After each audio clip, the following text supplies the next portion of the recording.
Hello Twitch, Artomu here, and today we are continuing Pokemon LeafGreen.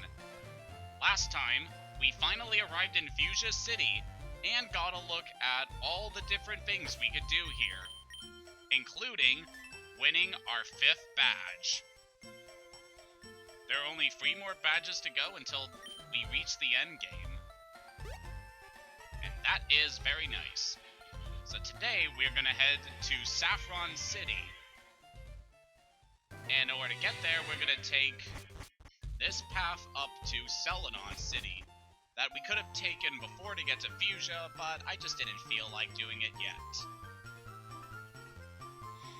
This is an area that can only be accessed once you get the bicycle, which you get at Cerulean City with the bike voucher, so be sure to get it if you intend to go to this route. Unfortunately, this route has a kind of a weird gimmick to it, because this entire route is slanted, and you'll be pushed downward if you don't push any of the directional buttons. So getting through this area can be a little awkward, needless to say. But for now, let's get into our first battle. Get lost, kid, I'm bushed! Pretty much all the trainers that you'll be fighting here are bikers. They specialize mainly in poison and fighting type Pokemon, so obviously psychic types are the way to go here. Spin could also go boom on us, but I'll take my chances.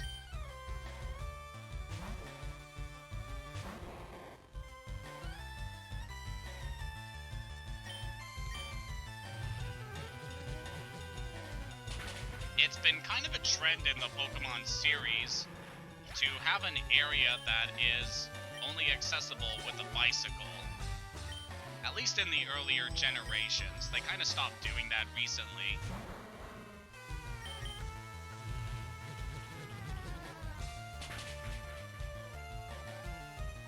Another interesting thing to note is that the trainers that you can fight while they're on a bicycle have also changed dramatically over the course of the series. Like in this game, they're all very rough biker stereotypes. While in later games, they're usually friendly cyclists who are just on bicycles to get some exercise and whatnot.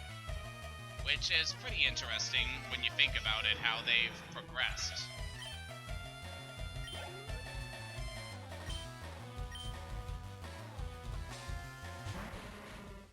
And in Black and White, they have both regular cyclists and the rough-looking motorbike drivers.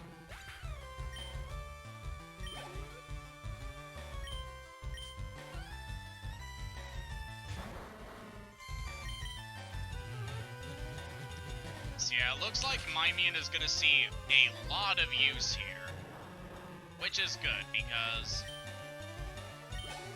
I just really like Mr. Mime in general. Yeah, I'd say I'm satisfied, buddy.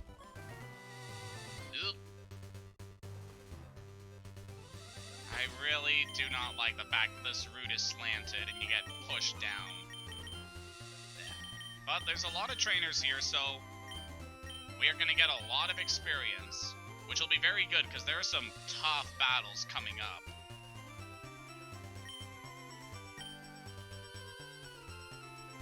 So for now, let's make our way up the route. Excuse me, sir. Nice bike, how's it handle? Pretty alright. Although, it would be nice if this was one of the games where bicycle can go really fast in exchange for having low handling.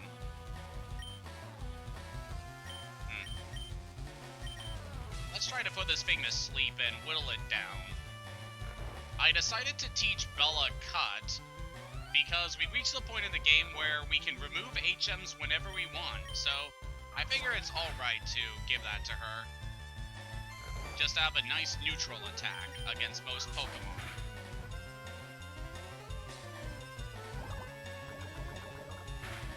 especially because Bella's a poison type, she doesn't have to worry too much about being poisoned, because she's immune to that.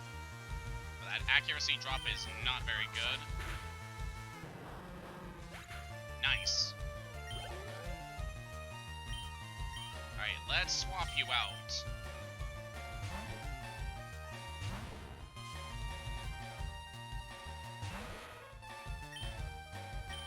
Pine should do just as well in this area, although not so much against the coughings and the wheezing, because they have the levitate ability, which makes them immune to ground type attacks, and that's annoying.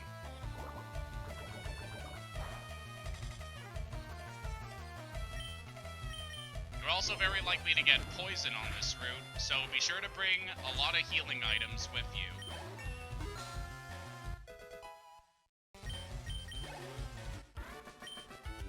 Nice, we got another level up.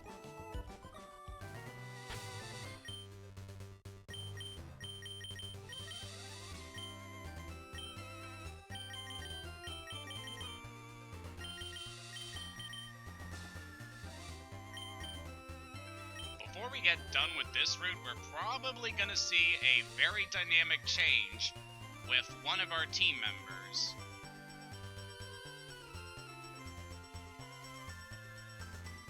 And I am really looking forward to that. I need a little exercise. I guess we all can. Cue Ball Jamal. The cue ball is a variation on the biker. They have a more menacing sprite. And in the first generation games, they also come with whips.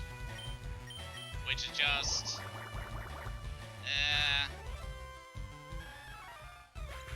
not very PC nowadays.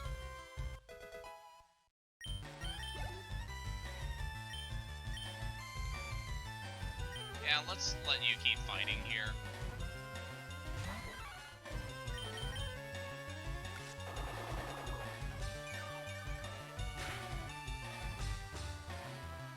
I believe the cue balls tend to have the fighting type Pokemon, while the regular bikers tend to have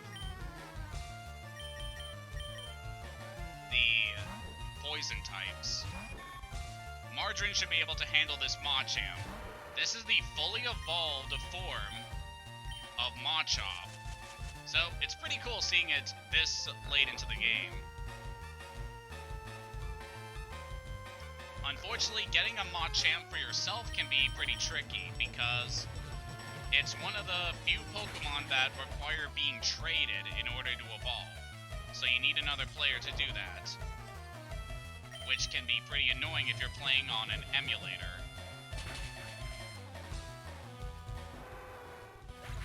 But we took it out just fine. God, I love you, Margarine.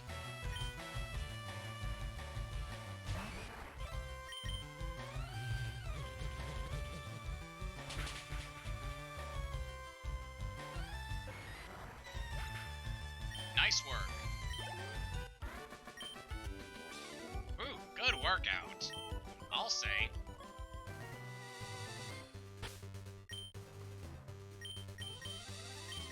Alright.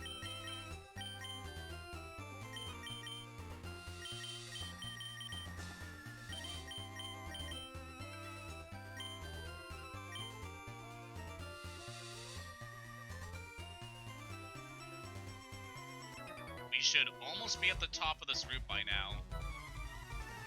I don't think you rule the roads. Not really. Biker Billy. Crunches should easily be able to handle this. Muck is pretty defensive, but we should be good. Stop that.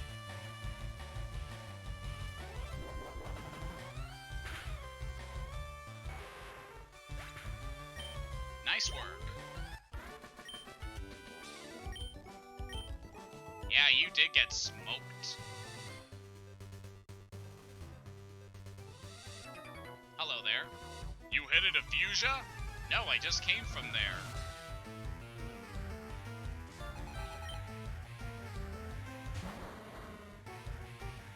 as I previously stated before, this could have been the route you can take in order to get to Fuchsia City. Whichever path you take, you're going to run into a lot of battles, so it doesn't really matter which one you pick. This tends to be the shorter path, though. And a nice benefit to getting the bike. Very good, Crunches. By the way, I decided to give Crunches the Quick Claw that we found in the Safari Zone last time, because Crunches has very low speed, so getting a speed buff from him most of the time would be very beneficial against certain battles.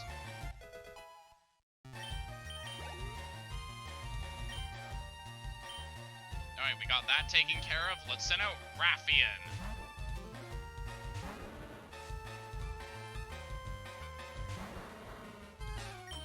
I would definitely like to focus on getting Raffian trained up right here, because she is currently level 35, and if she gets one more level, something really good is going to happen.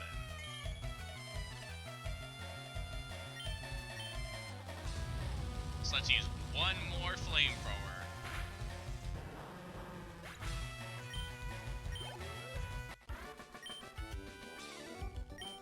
Yeah, you got burned alright.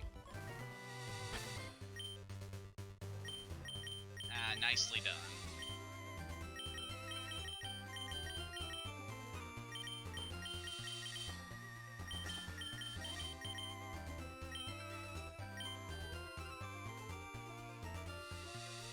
Yeah, let's fight this guy too. That grass patch over there has nothing really new. You can encounter Wild Raticate and Fearow there, which I'll probably catch later for Pokédex completion. Don't really need them now, though.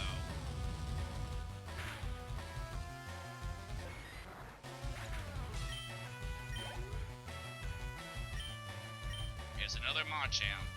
Let's let Margarine handle it. Because while Raffian could probably handle it, this Machamp could have some really nasty attacks. One move in particular to watch out for with these guys is Revenge. It's a fighting type attack that has low priority, but in exchange, if that Pokemon takes damage in the turn that it's being used, then Revenge will do double damage. Like that.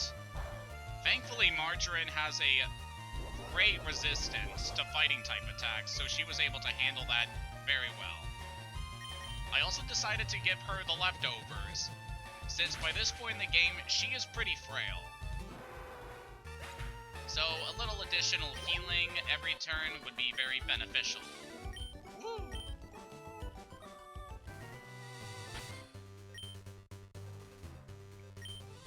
That was good.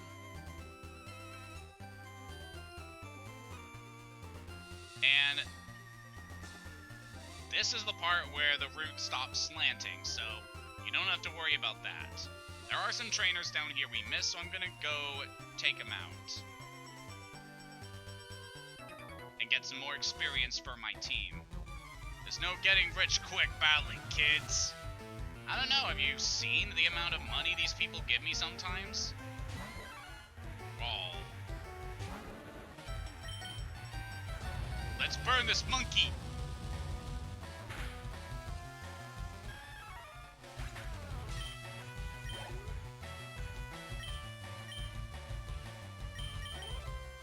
Primate. I miss Kung Pao. He was a very good member of the team.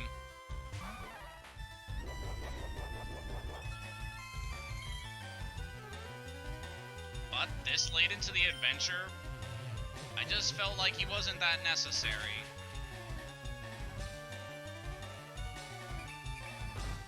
Ow, quit it.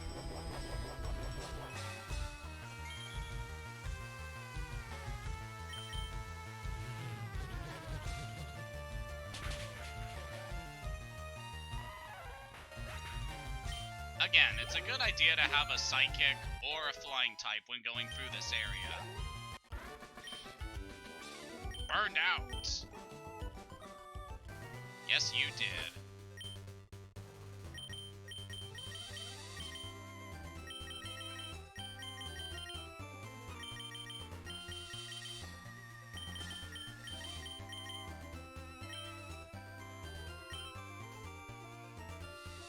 So let's head down here.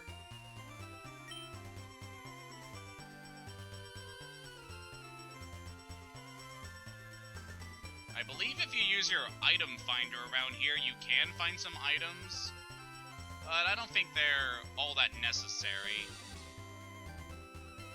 Like, nothing we haven't already seen before.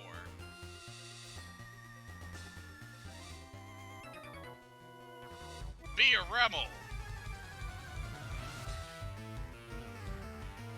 I mean, in what piece of fiction has there ever been a rebellion that hasn't been the good guys? I'm just saying. Ooh, nice work with the crit. And that does it. Raffian is now level 36. I'm so happy now.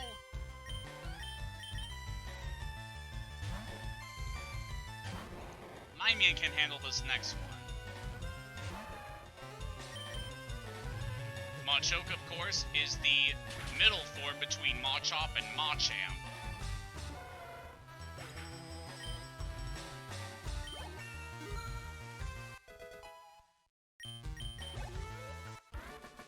And Mimian gets a level 2 for good measure. But now, our little lizard is finally all grown up.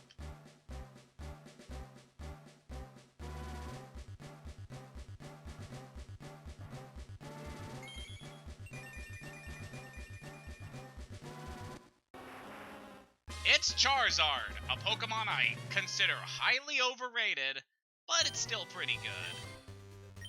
She also wants to learn Wing Attack.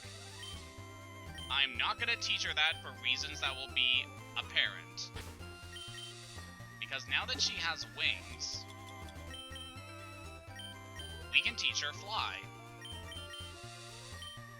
This is also the main reason why I decided not to add a Pidgey or a Spearow to my team.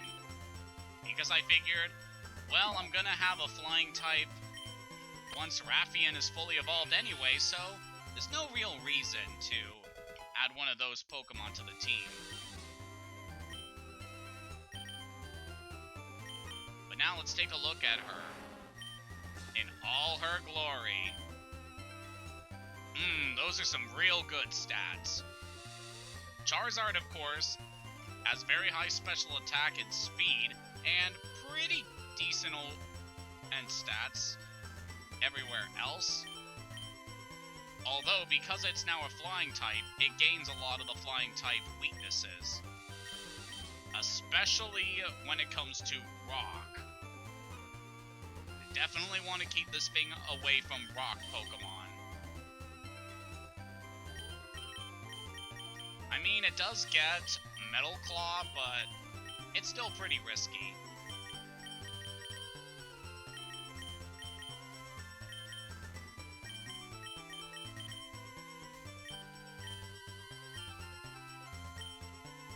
It feels so good to finally have her fully evolved.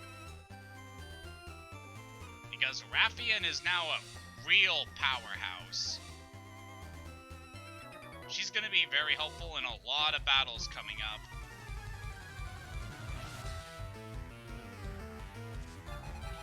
Hello, Zeke.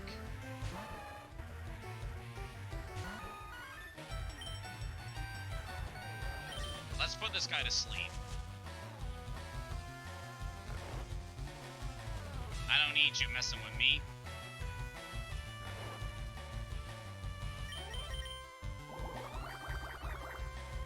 Take this.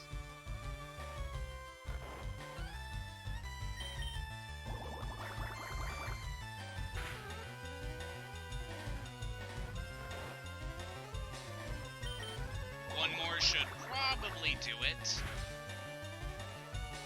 Okay. One more.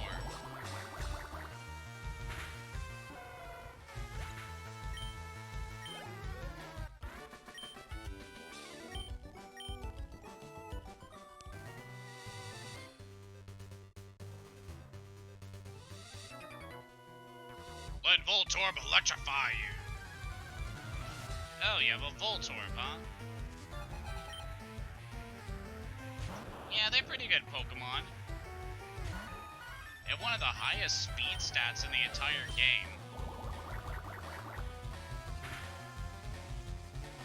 But the variety of moves they get isn't really that good compared to some other Pokemon, like Pikachu.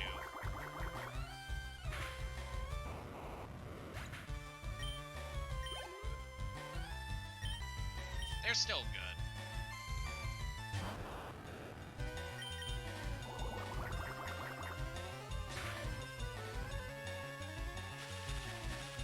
Ow, quit it.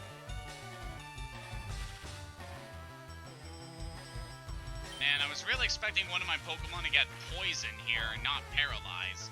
But that's fine, I have medicine. Come on, Bella. Just hit it one more time. Bella. Come on and hit it. Charge. That is an attack that boosts the power of the next electric type attack that gets used. And in later generations, it also increases the user's special defense, which is a pretty neat effect. Alright, let's get you healed up.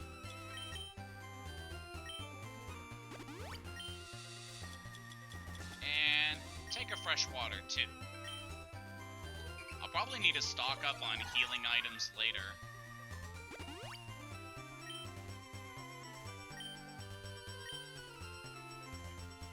Probably get a new surplus of lemonades.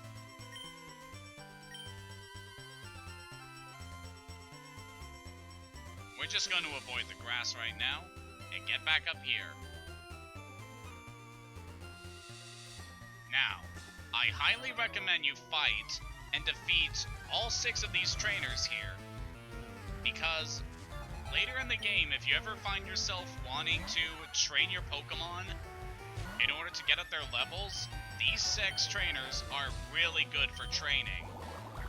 If you use your Versus Seeker between them, you have the chance of getting to battle all 6 of them, which will get your Pokemon a lot of experience.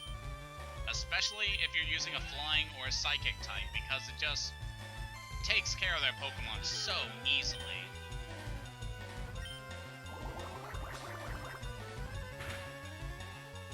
It's one of my preferred training spots in the game. There is another one much later on that I'll definitely recommend later. It's also a good spot for grinding money, if you'd like. Because investing some money into buying the TMs at the game corner is definitely a good strategy.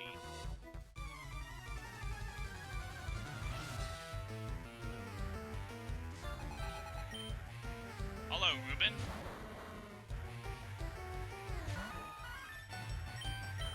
Let's put this punk to sleep, hopefully. Ugh, that's annoying.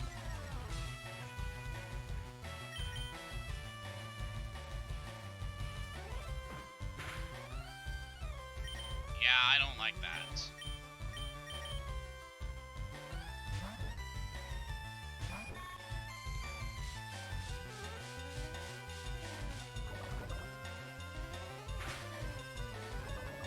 Oh, come on. I do not subscribe to this, sir.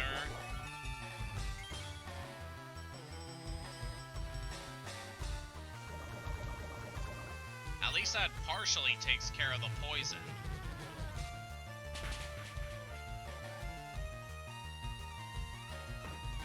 Stop it.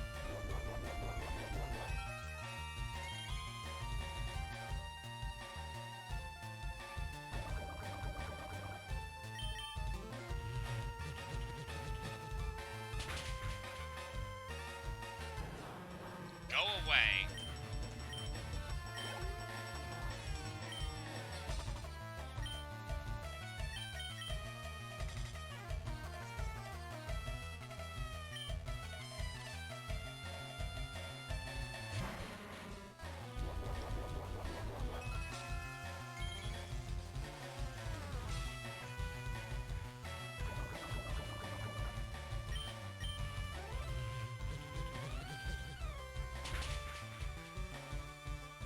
Goodbye.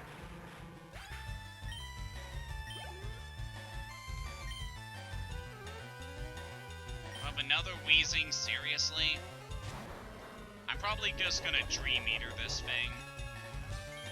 That'll help get back some of the HP too.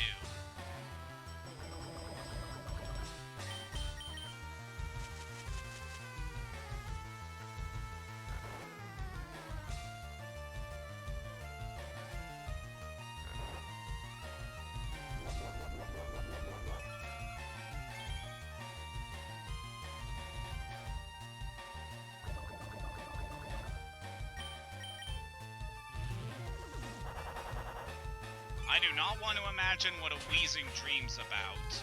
Ugh.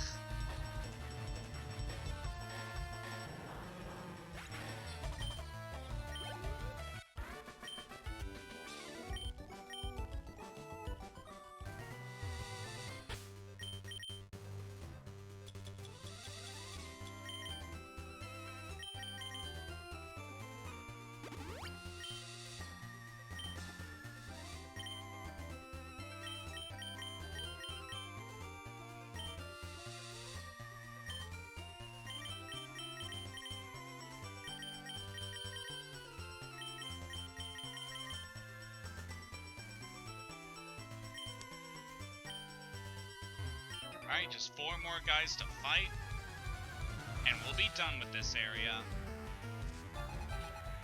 Biker Hideo. Hey, it's Kojima. I didn't know he was a biker. I guess that would explain Eva.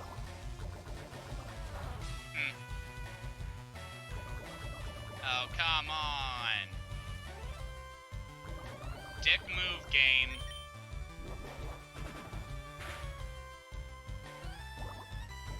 Just 2 more attacks should do it.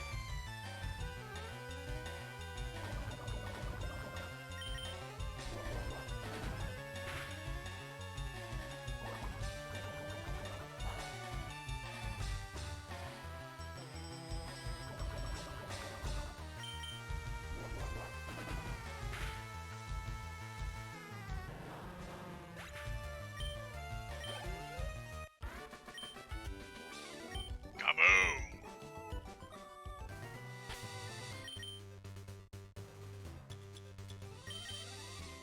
Let's get you healed up.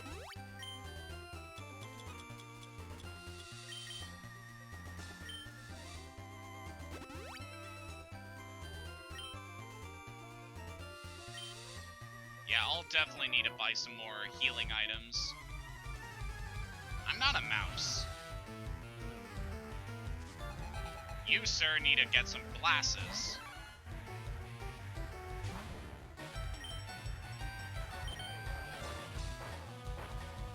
Let's dig past these guys.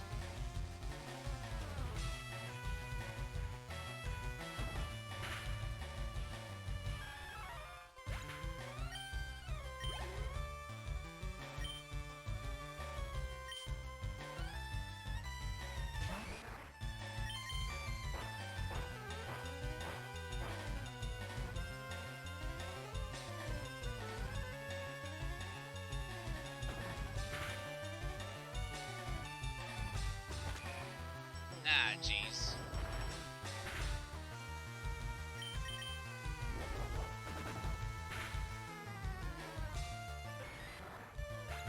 Good.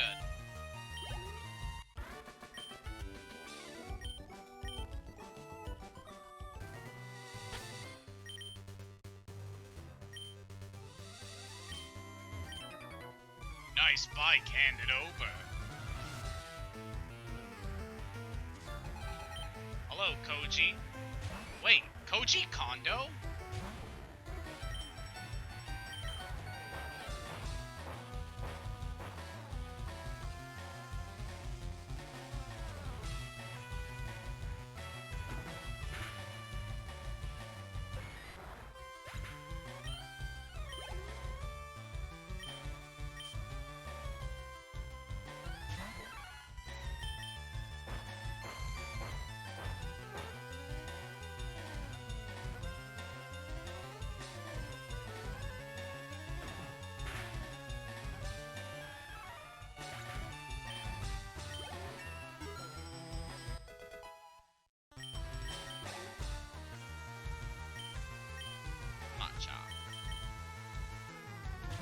Crunches does have a weakness, but I think you'll be able to handle it. Yeah!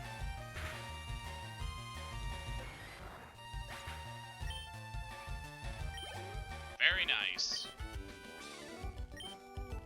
You're darn right you got knocked out.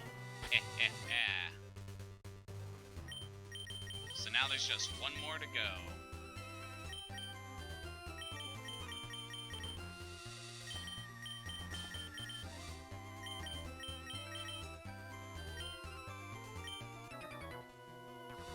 What do you want?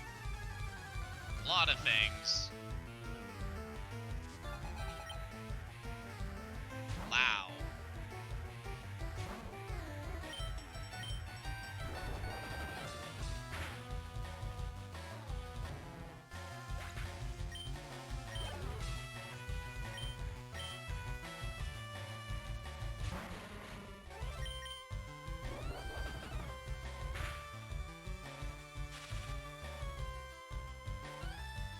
Nice. We're seeing that body slam effect in action there. Getting to paralyze your enemies is definitely a plus when it comes to body slam, because it already does so much damage. Ha.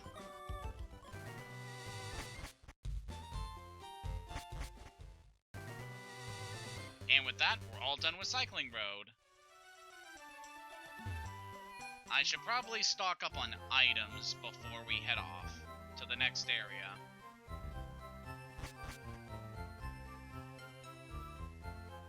Hello, sir. Yeah, I don't need any of these.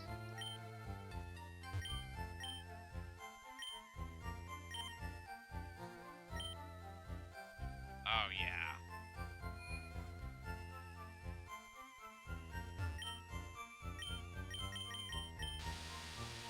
In later generations, the department stores tend to carry pretty much all the basic items that you can need, which is a very good reason to visit them. But for here, at least we get cheap healing items and the evolution stones. Just gonna grab a bunch of lemonade. They heal 80 HP, and they are much cheaper than a super potion.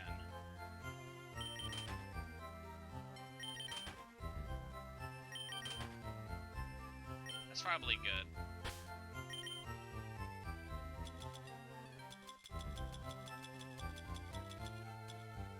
Oh yeah, 15, that is amazing.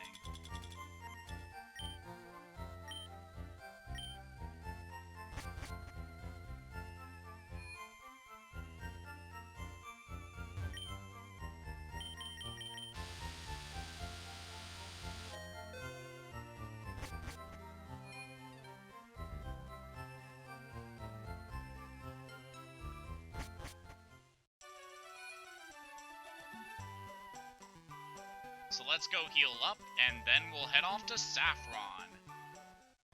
We've been there before briefly, but now I believe is a good time to finally explore the rest of the city.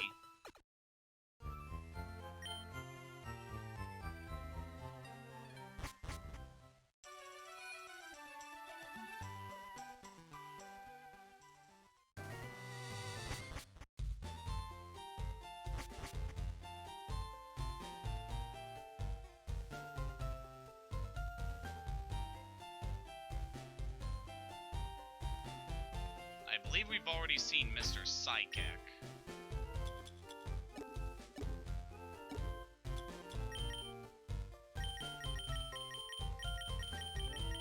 Yep. Besides that, there's some other areas we can go to.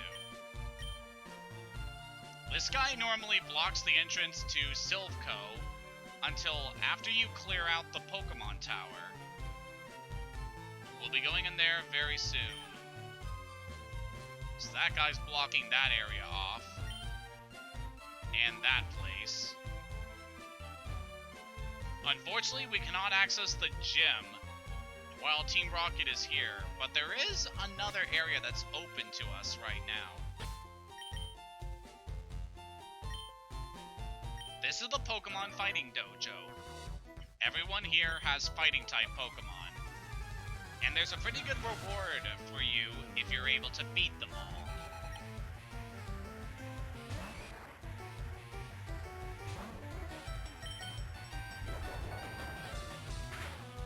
Again, I highly recommend having a Psychic or a Flying-type Pokemon before going to this area, because they'll be very effective here. Ooh. It's a good thing that didn't land, because Cross Chop is very powerful.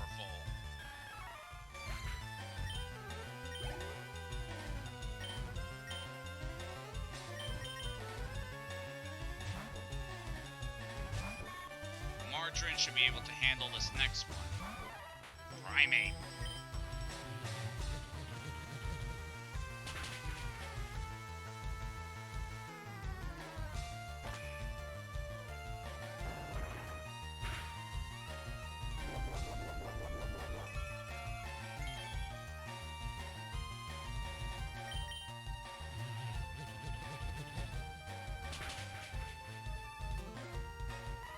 That takes care of you.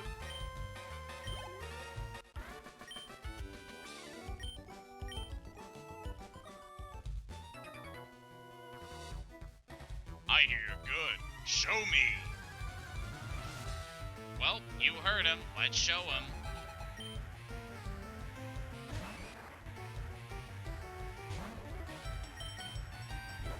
Boosh. Very nice with the crit. I believe I could have defeated it anyway without the crit, but that's still very good. Let's let Margarine handle this.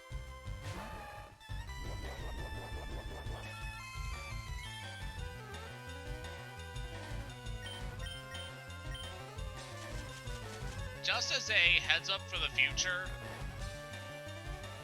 after we are done with Saffron City, I'm probably going to ditch Margarine. Because given the battles that we have coming up in the future, I don't really see her being all that helpful. Plus, we are very close to getting the Pokemon that I've been really looking forward to adding to the team. Aw, why'd you wake up?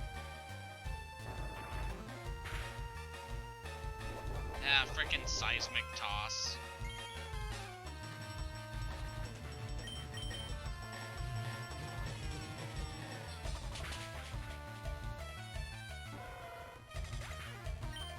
I mean, it's a decent move for getting around the resistance to fighting attacks that most bug Pokemon have.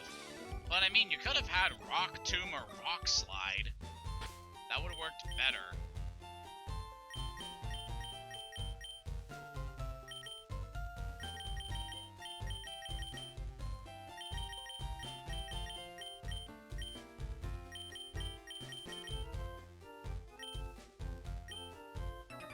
Two more trainers, and then we can fight the Master. It's kind of a shame we can't get into a double battle with these guys.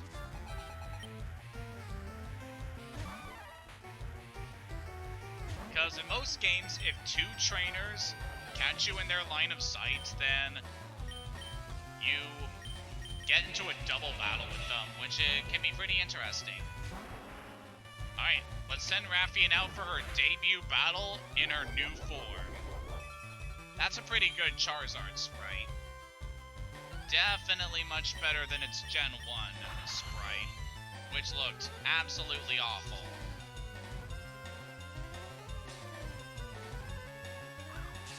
Die!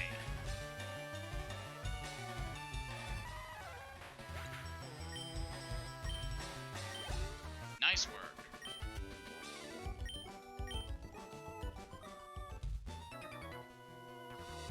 And what are you at, buddy? Take your shoes off. Fine, jeez.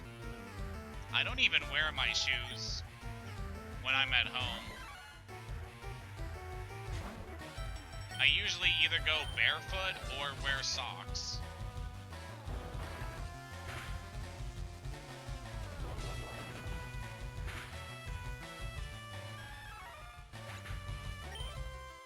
Good work.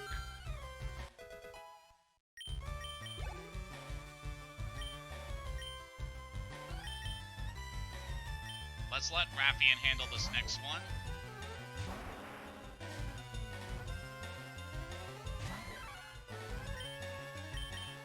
I do realize now that Raffian's evolved, I'm gonna have to change her art on the side of the screen. So I'm gonna have to draw some Charizard art for her, and that'll be very fun. I haven't drawn Charizard in a really long time, so that'll be good.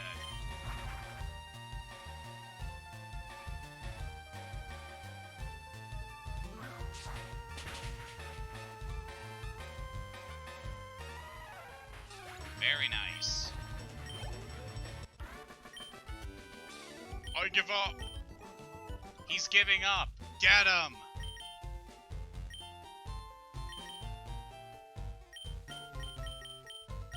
And now it's time to take on the master of the dojo.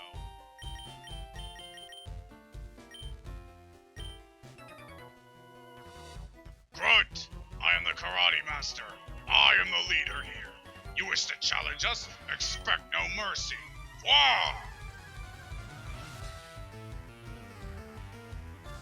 This is Black Belt Koichi. He's leading off with Hitmonlee, a fighting type Pokemon that specializes in kicking attacks. And it goes down real easily.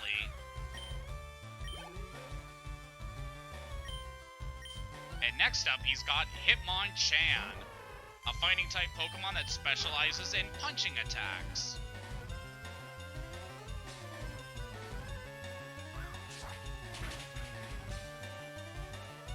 It actually managed to hang on there for a second. Ugh. That is one of Hitmonchan's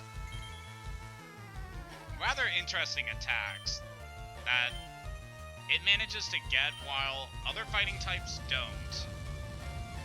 Because Hitmonchan is able to learn free attacks that are colloquially known as the elemental punches: Fire Punch, Thunder Punch, and Ice Punch.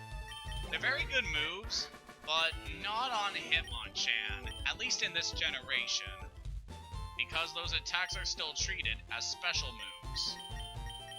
And Hitmonchan does not have really good special attack. But in later games, when the attacks actually do use its physical attack, it's a very good Pokemon.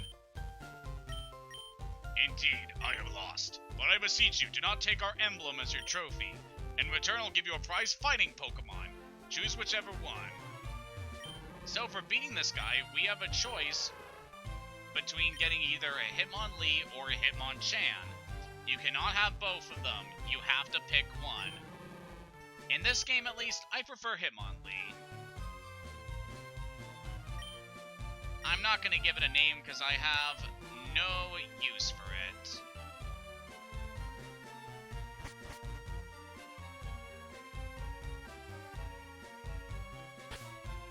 And that should bring the Pokedex count up to 48. We're almost to 50, which is really good. So let's go heal up, and then we'll go to Silph Co.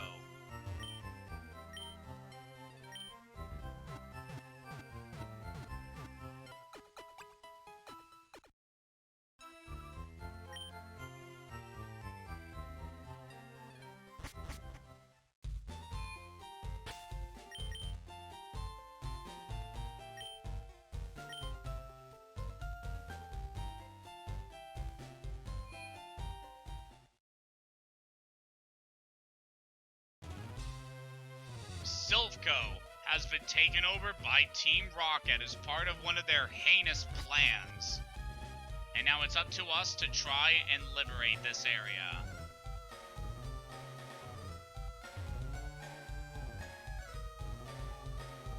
This is a very big dungeon. There are a lot of floors to it and a lot of battles. And I'm going to be doing every battle before we're done here, so it's likely that we're going to be here for the rest of the stream. I do like the music here. It's very fast-paced and frantic, which is very befitting the situation. Now, whenever I go here nowadays, there is a certain order in which I like to do things. First, you want to go to the 5th floor. You want to hang left, sneak past this guy, and step on this wart pad. These pads here will teleport you to different rooms in the dungeon. I'll fight this guy because why not?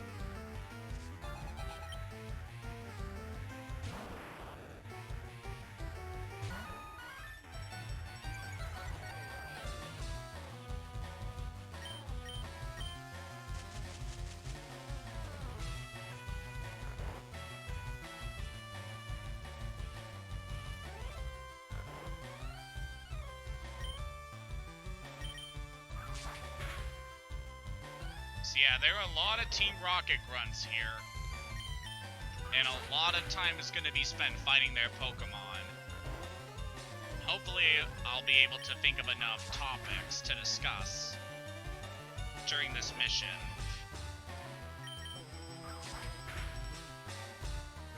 We almost got you. Ah, man. Glare is an attack that's exclusive to a few Pokemon, Arbok being one of them, and it can paralyze you. Pretty annoying.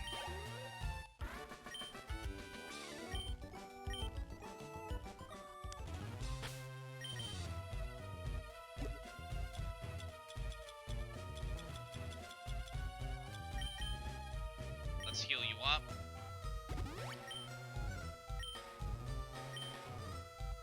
Go over here, we get the card key.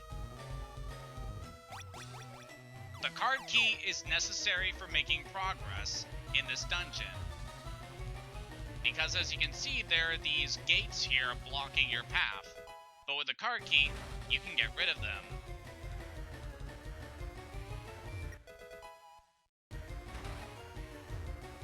And I believe we're on the 9th floor. This is another floor that you definitely want to go to. Because if we go down here, I'm one of the 4 Rocket Brothers. There are 4 Rocket NPCs in this area that all say that before you battle them. There's really no significance between the brothers, to be honest, so I don't really know why they bothered with that. You're not required to fight any of these guys. It's just really weird that they give these 4 specific Rocket Grunts this weird connection. Yeah, come on. Pine, please do not let me down. Nice.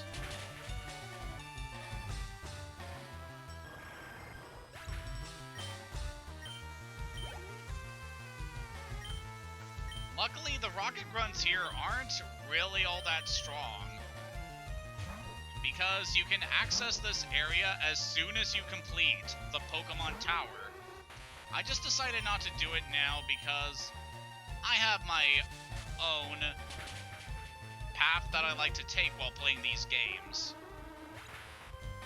So I usually save the Saffron stuff until after I've cleared Fuchsia.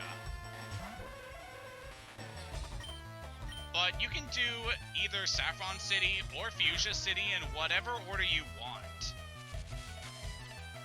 Which is pretty nice that they allow you to do that and make a significant choice like that this early into the series. Whereas nowadays, the games are structured in a way that you have to take the path that the developers want you to go through. I kind of hope that Let's Go Pikachu and Eevee keeps the open-endedness that this game has. So if you talk to this NPC, she'll heal up your Pokemon. Which means you do not have to leave the building and go to the Pokemon Center to heal your Pokemon.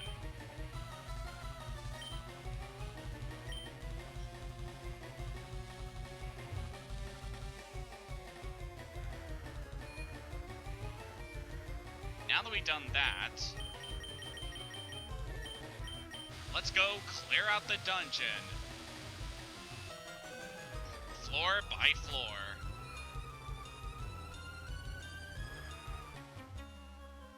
Hey kid, what are you wandering here for? I'm lost and I can't find my mommy. Oh, a Pokemon battle, sure, let's just do that.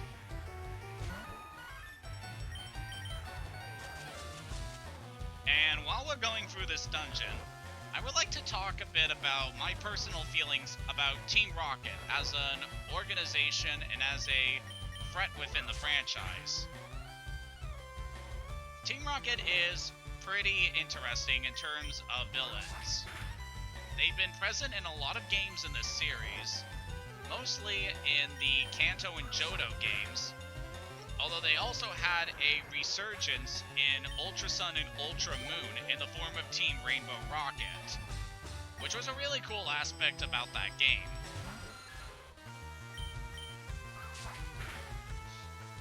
In the anime, Team Rocket has a significantly larger emphasis, because we get to see Jessie, James, and Meowth in pretty much every episode of the show. But we also get to see a lot of the rest of the organization from time to time. Like, I think it's safe to say that Giovanni is a pretty threatening villain. While he doesn't do a whole lot, like, he's the one who's pulling the strings behind all the grunt work. And we can see in the brief moments we have of him that he is a pretty threatening individual. And that he's not a very nice person. Pretty much the only person that Giovanni shows any amount of respect towards is his Persian. Pretty much nobody else matters to him. And while Jessie and James are constantly bungling up their missions, we get to see a bit about what Team Rocket would be like with more threatening team members, like Cassidy and Butch. And I really like their moments, because they show what Jessie and James could be like if they were more competent. They're very effective villains whenever they appear. And they have a lot of great moments, especially when they are put at odds with Jessie and James. Like this one episode in the Orange Islands, where they use a radio tower to amplify a Drowsy's hypnotic powers in order to control all the Pokemon in a city. That was a really good episode. And it really showed just how threatening Team Rocket can be when they actually use their competent members. And we also get a lot of good Team Rocket moments in the Johto series. Because of the Pokemon marathon that's been going on Twitch, I've got to see just how many episodes during the Johto series were dedicated to showing the Team Rocket organization as a whole, and it was just really effective. Because there was the arc in very early on in Master Quest that had the Lugia and its baby, and we got to see Team Rocket trying to capture this thing in order to use their power for their nefarious deeds. And it really does show just how far Team Rocket is willing to go just to obtain power. By the way, if you talk to this girl, she can teach your Pokemon Thunder Wave. I have no use for it, though. Getting back on that, that was a really good arc for showing how far Team Rocket can go just to achieve their plans. Because one of the villains of that arc, Dr. Namba, developed this technology that significantly increases a Pokemon's power through rage. And just seeing how that technology works, it's just really unsettling and a great contrast compared to what we've seen from the other characters at that point. And it's just a very unethical practice, too.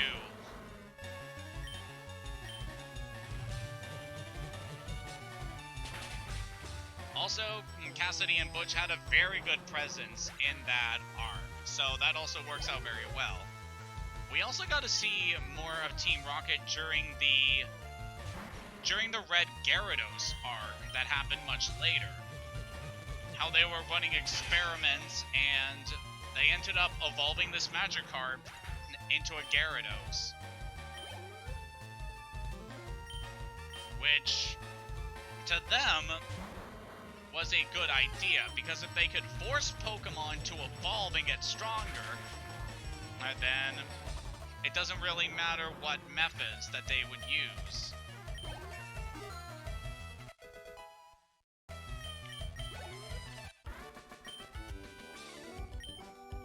We really did get to see a lot of the organization during those arcs, and it really made Team Rocket feel a lot better structured as far as villainous organizations, especially because we spend so much time following Jesse, James, and Meowth that we don't get to see the other members of Team Rocket, barring a few episodes, and it's really effective.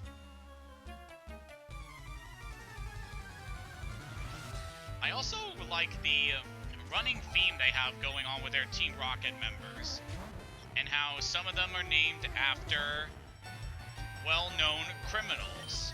Like we got Jesse James, Butch Cassidy, and who are those two from the Pokemon Heroes movie?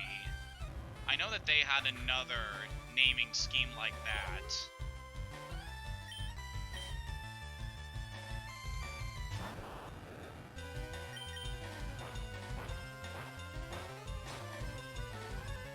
Also in Pokemon Chronicles, they had the... Oh, I just remembered. It's Annie and Oakley. Those were the villains of Pokemon Heroes. They're named after Annie Oakley. And in Pokemon Chronicles, in the arc that focused on Raikou, we saw the Team Rocket grunts Attila and Hun, named after Attila the Hun. So I really like that naming theme they have going on with the Team Rocket members, naming them after well-known criminals. I think that is very, very interesting.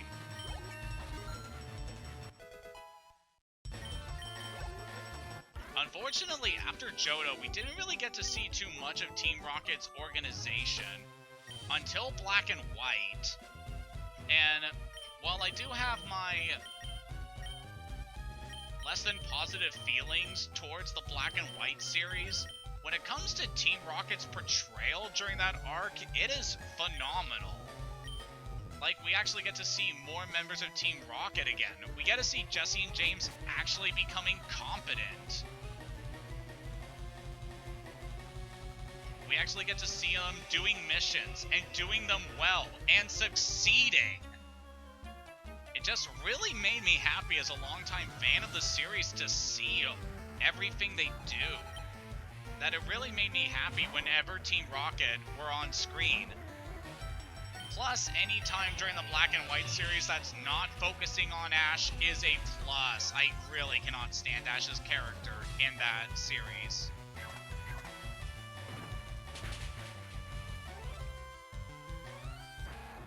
So yeah, those are my overall thoughts on Team Rocket. I think they are pretty good and capable villains in this franchise. And I am interested in seeing what changes they make, if any, to the organization in Let's Go Pikachu and Eevee. I'm sure that'll be very cool. I mean, I don't think it's even been confirmed yet if Giovanni's going to appear in that game, so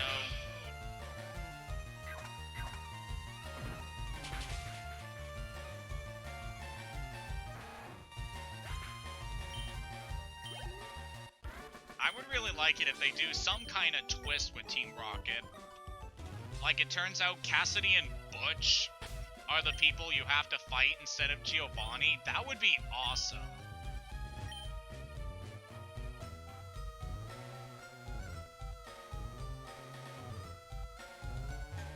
Also, an interesting point to note here is that not everyone here is a threat. They're just normal workers here that are scared about this hostile takeover. Now, I believe if you take this teleport pad here, you progress the main story. Yep. I'm not going there just yet, because I want to clear out all the trainers. But you'll definitely want to take that pad if you want to go to the boss. I support Team Rocket more than I support Silph Co. Oof, looks like we got some double agents. These Silph Co employees have defected to Team Rocket and are now aiding them in their takeover, which is really distressing when you think about it. Although with the way that some organizations and companies work in the real world, I can kind of see why. Because if you're not treated well, you can rebel against your organization.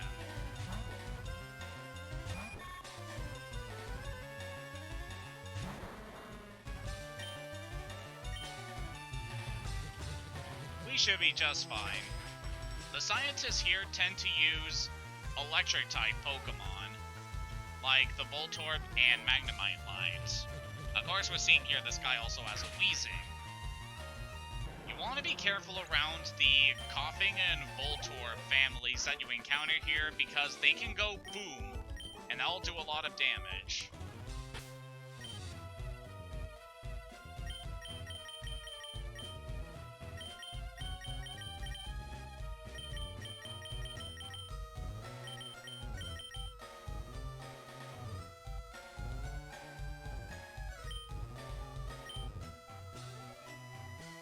You can use the warp pads in order to go to the different floors if you like, but I prefer to clear out all the floors in order. Hey. Yes, that's very good of you to see that you have an intruder. One gripe I do have about Team Rocket is that they just use the same Pokemon. There's very little variety with what they use. Like, they mainly use Poison-type Pokemon, and when they don't, they use Rattata and Raticate, they use Drowsy and Hypno, Machop and Machoke. There's not a whole lot of variety between them, and that's kind of a bummer. I would like it if they fix that in Let's Go.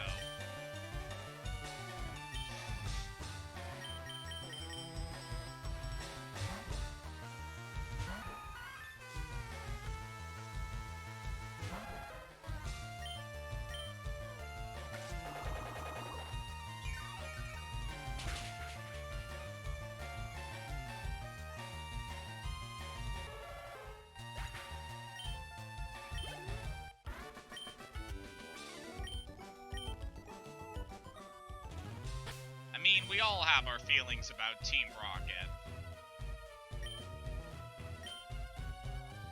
I do like them, but I wish that they used a lot more Pokemon. So that was a TM for Torment. It's an attack that prevents the afflicted Pokemon from using the same attack twice in a row, which can be pretty effective in certain battles.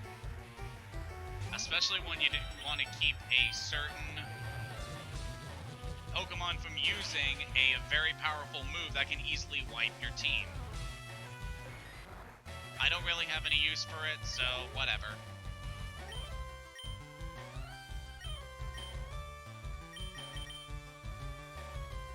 Thankfully, I have a really good team for taking on these guys. I pretty much have a counter to every Pokemon that Team Rocket will use here.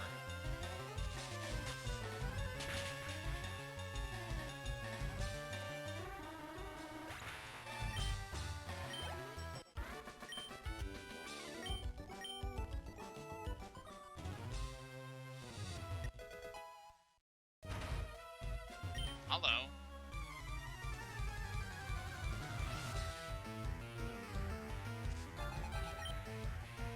It's kind of a shame that you think that way, man. Because we shouldn't look at our Pokemon as servants. They're our companions, our friends.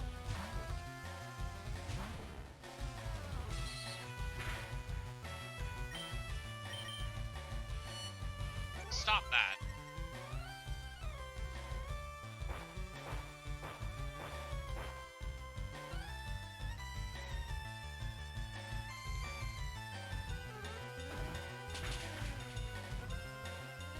Yeah, go away.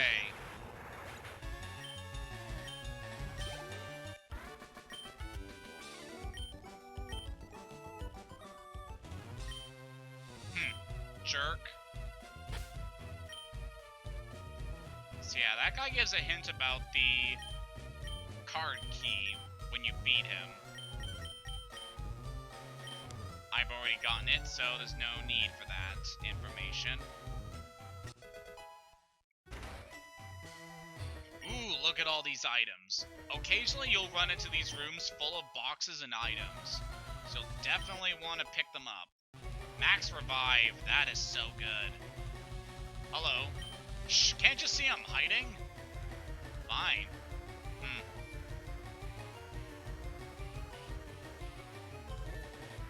Alright, let's go to the next floor. So we're back on the 5th floor. Show Team Rocket a little respect. No, you guys are criminals.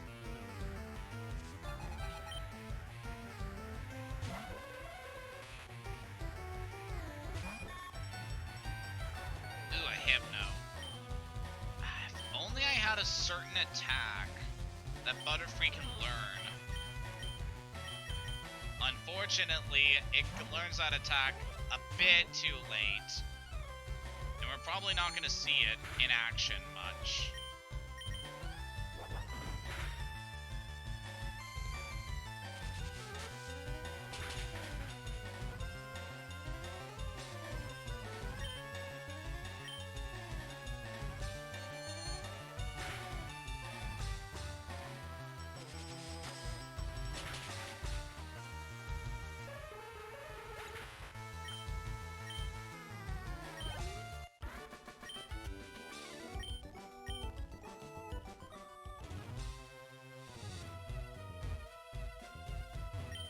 It's a Pokemon report.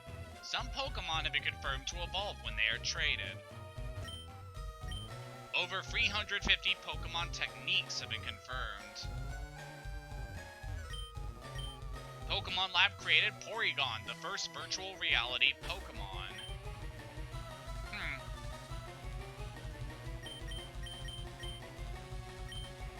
Hello, sir. What? There shouldn't be any children here. For some reason, Team Rocket managed to recruit a juggler. I don't understand why this guy is working for Team Rocket. But like the others, he must die. Stop that. Let's put you to sleep and hope that Synchronize is not affected by sleep. Good.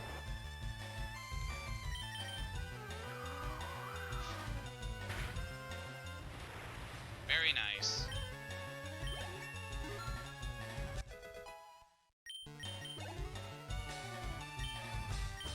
Ah, Mr. Mime. You may be working for the bad guys, but you have excellent taste in Pokemon.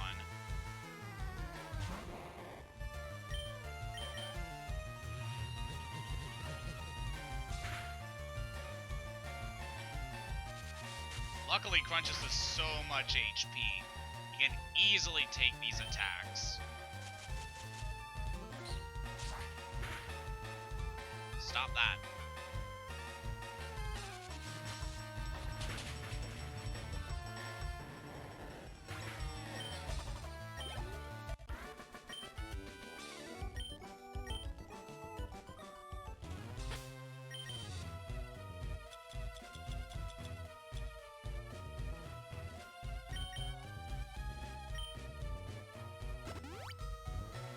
There you go, buddy.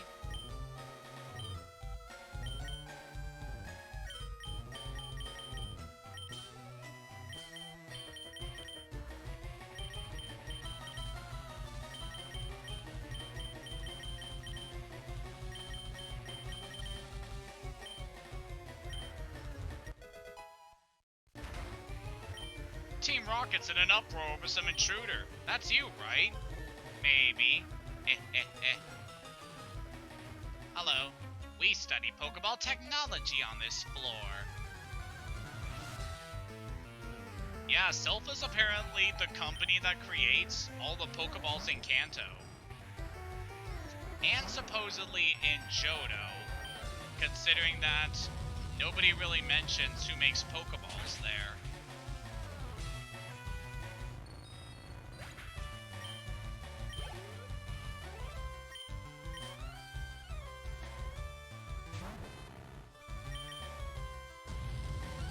Raffian is just gonna make slag out of all of these Magnemites.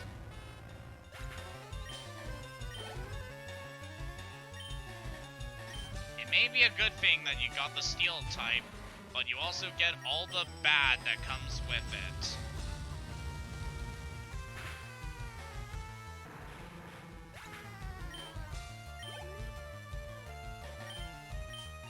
Again, Charizard is just such a powerhouse. While it's not my favorite of the Kanto starters, it is really good.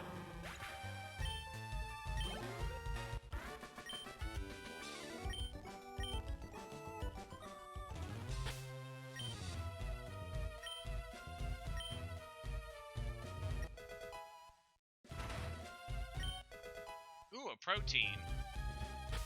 That increases a Pokemon's attack EVs. So let's give that to someone. Let's give it a Pine.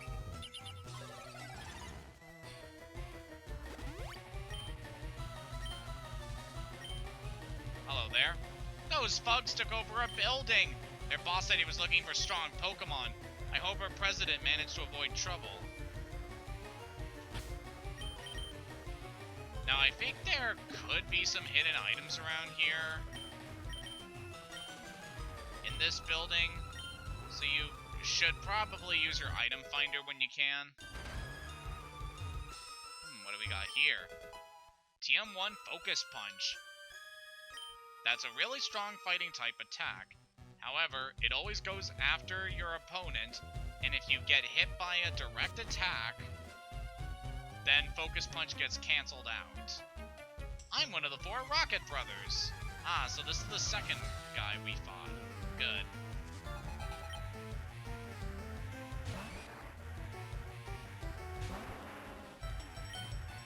You're no match for my dragon.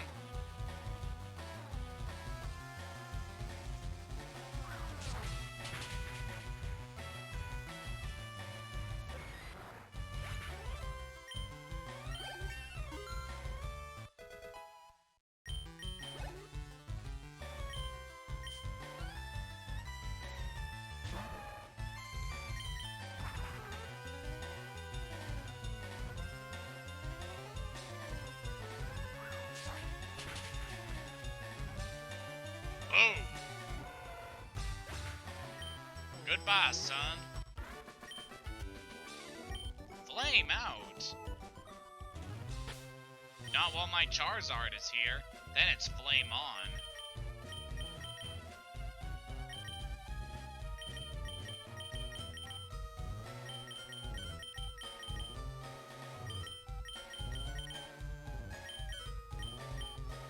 Actually, that's good.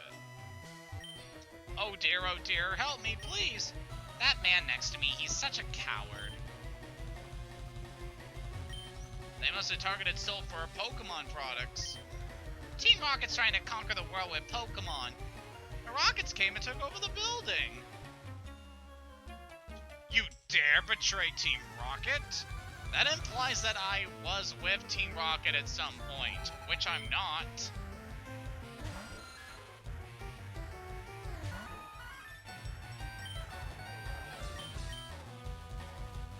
Yeah, cut should be just fine.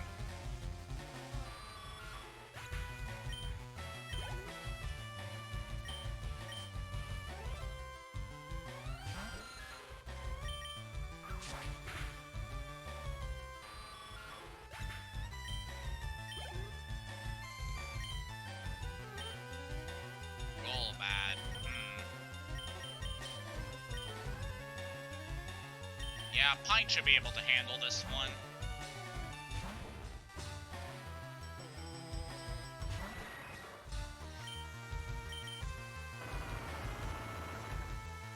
Oh man, I'm really looking forward to the holidays coming up.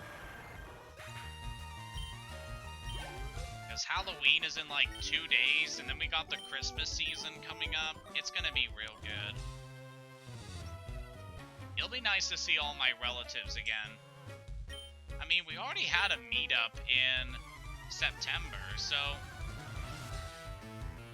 we're gonna get to see them again really soon.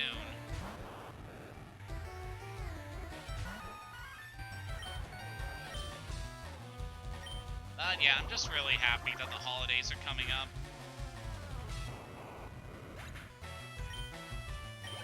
It can be very stressful at times, especially if you're working in retail. Ugh. But still, I love the season.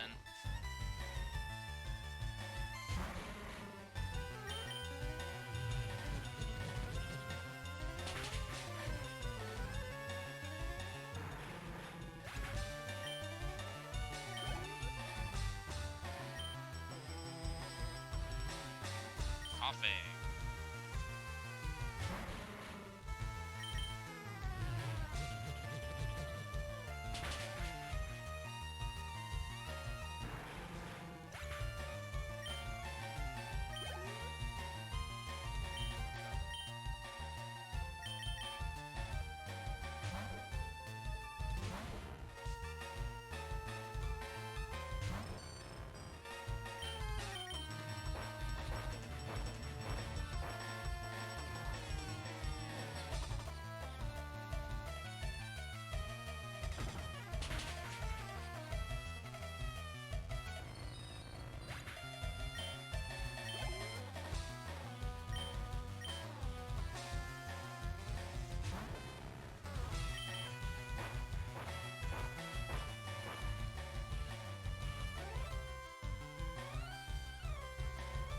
There's also a lot of stuff I'm looking forward to watching soon. Like, Castlevania Season 2 got released very recently, so I'm definitely looking forward to seeing that again. I've heard really good things about this season.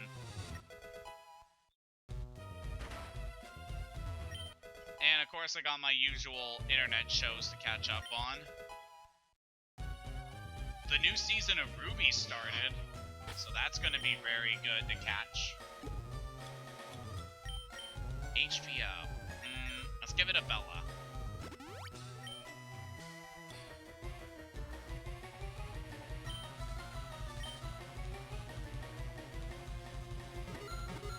Ooh, there's an item here.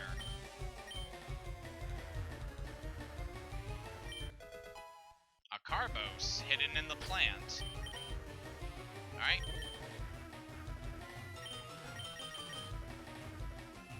Carbos increases speed. Who really needs that?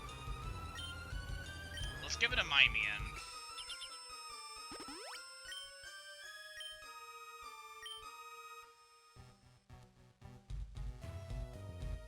So that does it for this floor. Let's move on.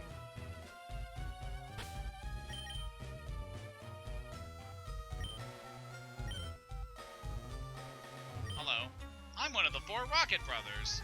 Alright, so this is the 3rd guy. Good.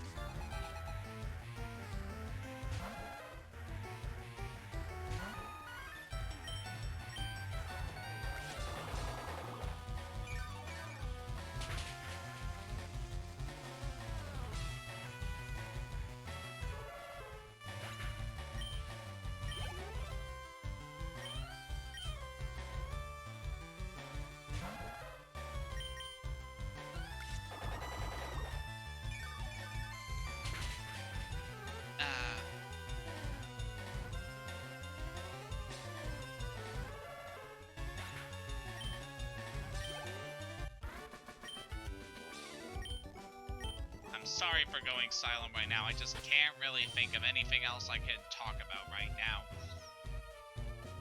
This is just a very boring part of the game. We have this really long dungeon, just fighting the same Pokemon over and over.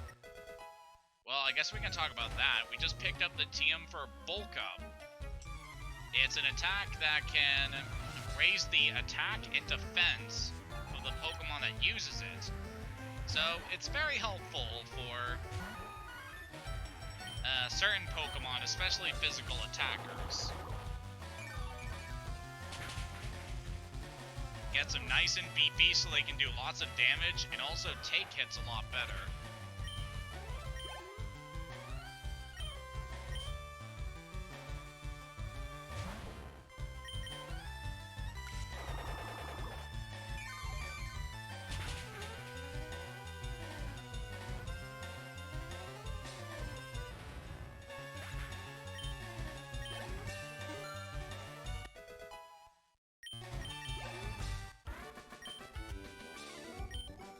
Nice work, Bella.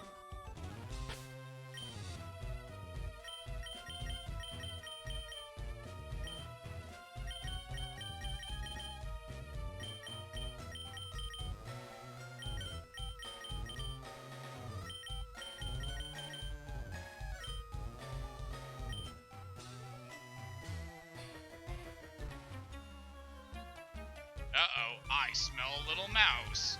Where? I don't see any. Wait, that was an insult.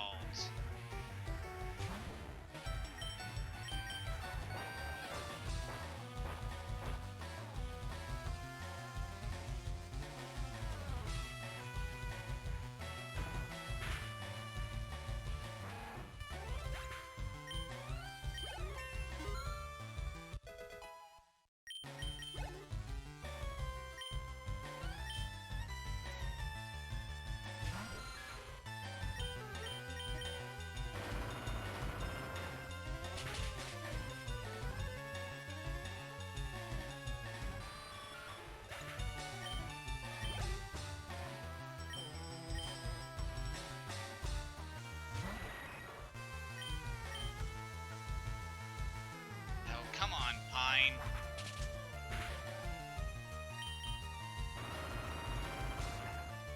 Much better.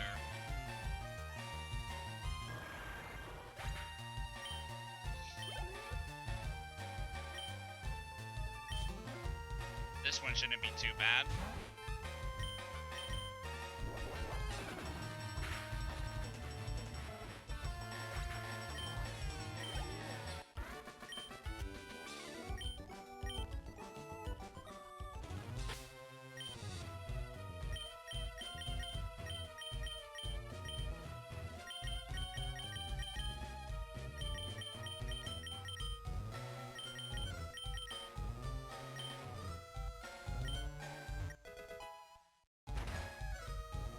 Hello.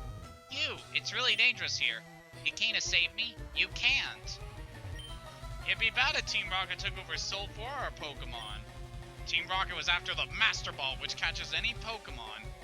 Really? Well, maybe we'll find out more about this Master Ball in due time.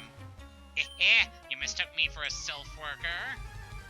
I mean, you do have the same sprite as all the other scientists. Joshua.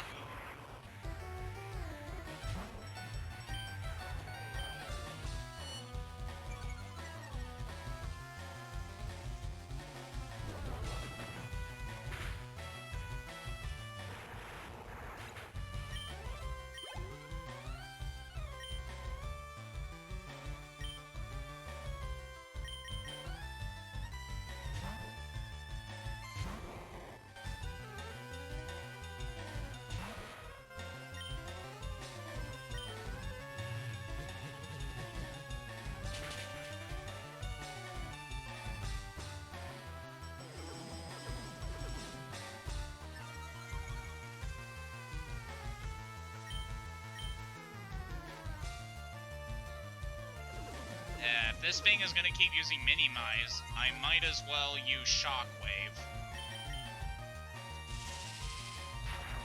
Take that! Always accurate, bitch!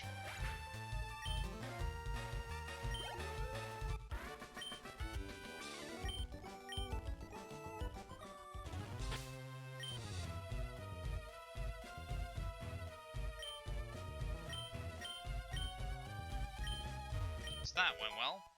Ooh, calcium. That increases special attack EVs. Let's give that to Mimian.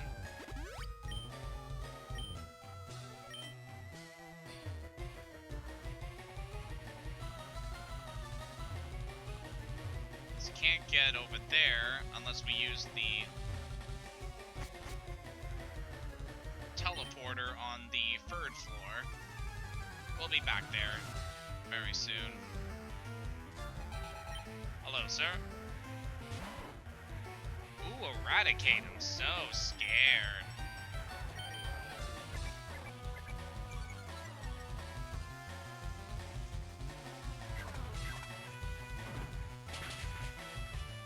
Goodbye.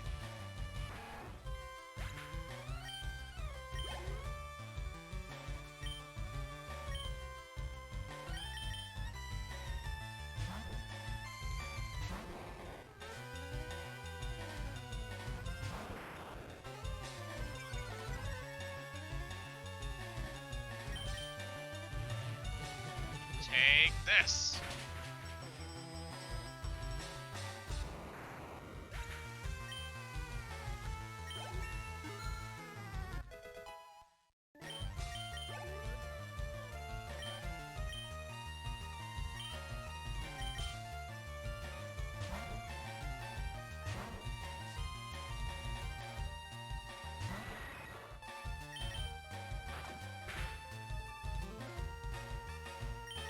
Nah, come on, crunches. Ew, this is annoying.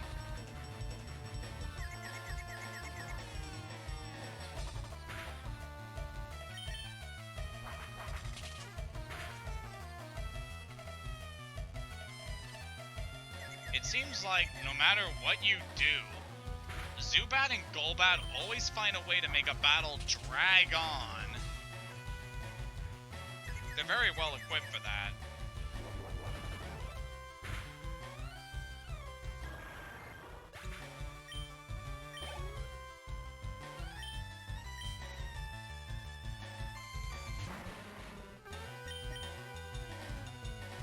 Come on. Yes. Good work.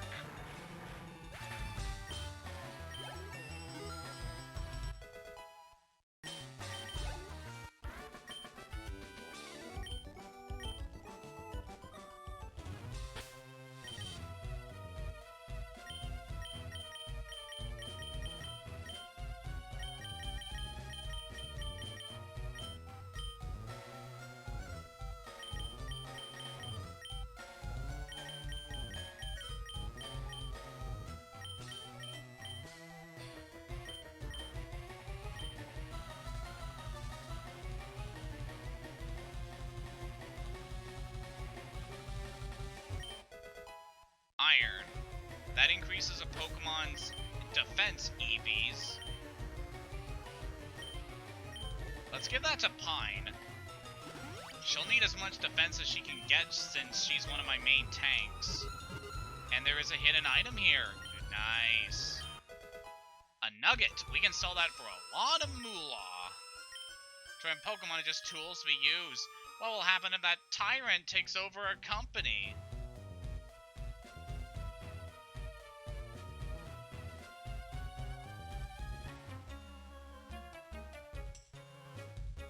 And this is the last Rocket Brother. There is absolutely no significance to these guys, so why did they get special attention?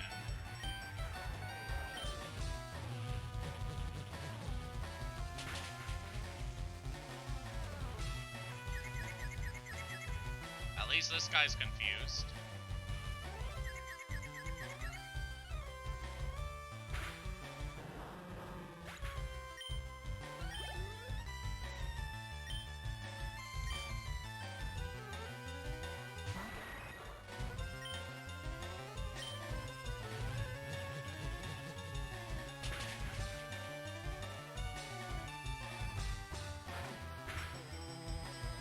You know, I've been thinking about this lately. I do intend to stream other Pokemon games, and when I do try out those games, there is something that I want to do in order to keep things fresh between playthrough to playthrough.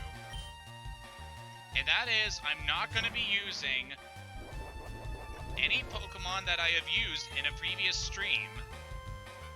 So I think that'll help keep things very interesting and distinct between the different playthroughs. So if I do any of the Gen 2 games, obviously I'm not going to be using Butterfree or Victory Bell or Sandslash. Just to keep things more interesting and each playthrough more distinct.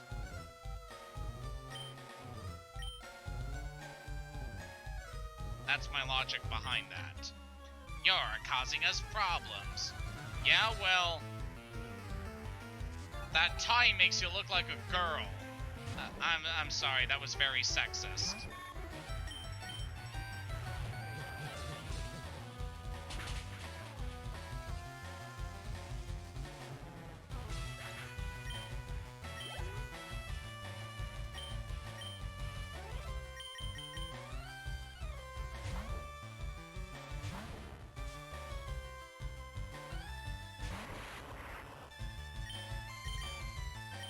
Ah, come on.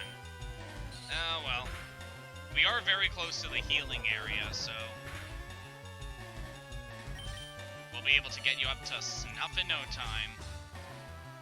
Also, while we're finishing off this area, there is another thing I would like to talk about. Just an experience I had while I was still waiting to get my new PC and getting back into streaming.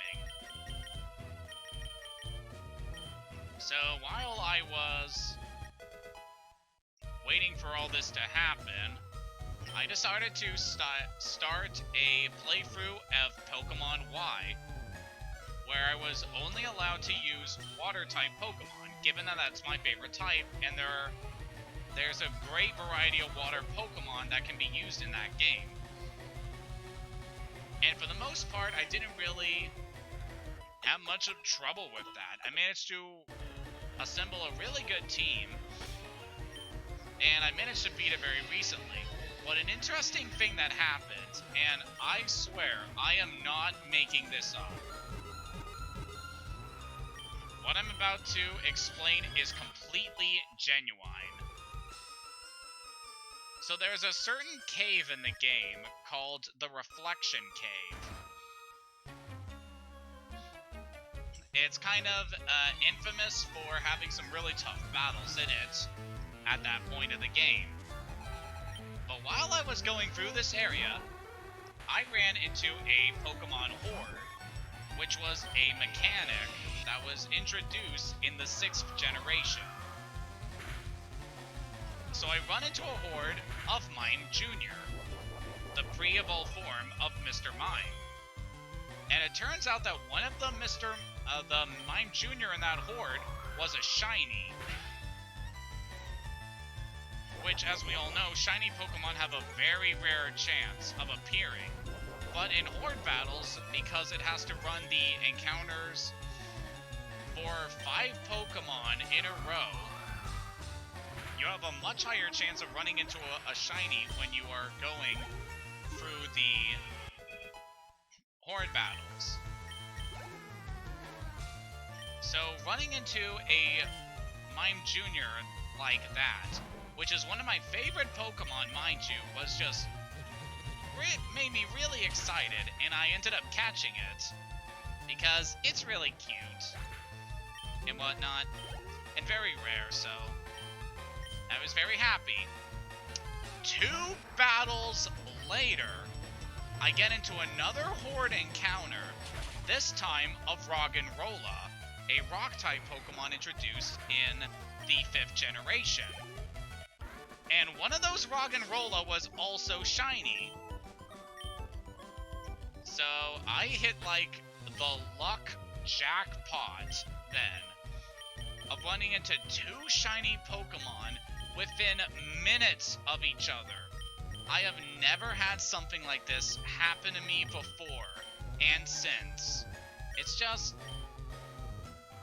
I can't believe I had an encounter like that. And Rock and Roll is also one of my favorite Pokemon. I really like it in its evolution. So just running into 2 shiny Pokemon almost in a row and having them be a Pokemon I really like was just an incredible experience for me that I doubt I'll ever be able to replicate.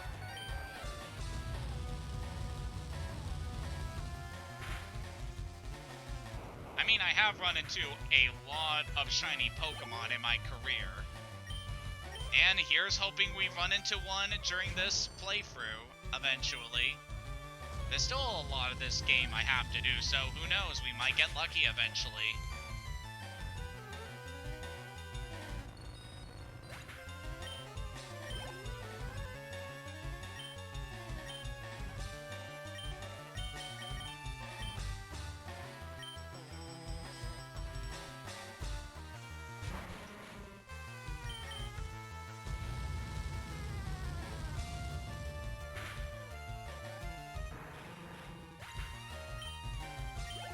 Well, since I got nothing better to talk about, I guess I can talk about all the different shinies I've caught during my career. Starting with the shiny Voltorb that I encountered on my LeafGreen cartridge. I didn't end up catching it, though, unfortunately. That's a shame. Next, I encountered a shiny Tentacruel in Pokemon Diamond. I did actually manage to catch it, but unfortunately I lost it.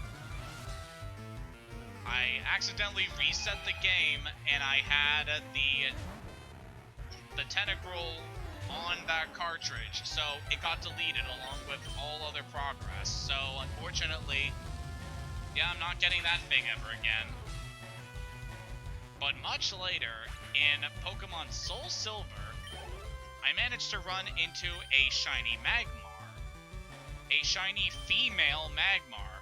So it's rare on 2 accounts there. And I really like her.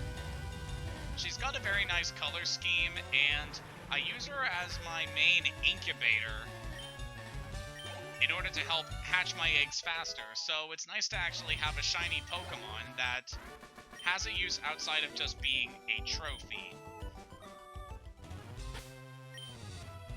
Then later, I managed to find a shiny Slowbro in my LeafGreen cartridge, which has made me really happy because I really love the Slowpoke line.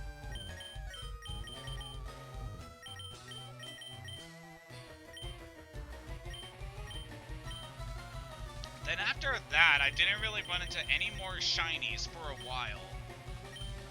Until I was playing Pokemon White, and I managed to encounter a shiny Ferroseed, or Ferroseed. Yeah. And this happened on Christmas too. While I was in the car, being driven to my aunt's so we can celebrate Christmas. So just encountering that really made my day, and was just a little extra, a present for me that day. Made me really happy.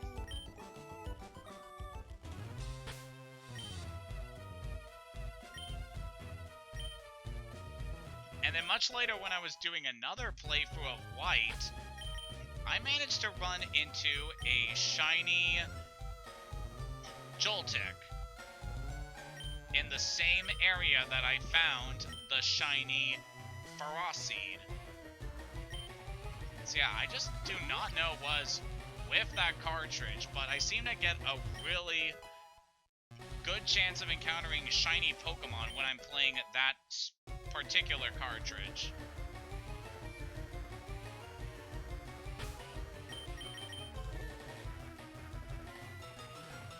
And much later, I managed to encounter a shiny Axew in Black, and in White 2, I managed to catch a shiny Piloswine, which I then evolved into a Mamoswine. This happened while I was training up a team for the Pokemon League, by the way. And I think that does it for my Gen 5 shinies.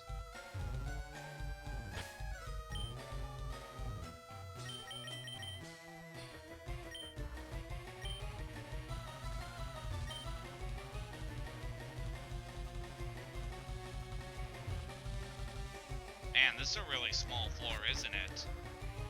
Okay, we're almost done here. Halt! Do you have an appointment with my boss? No. But I'm still gonna kick his butt.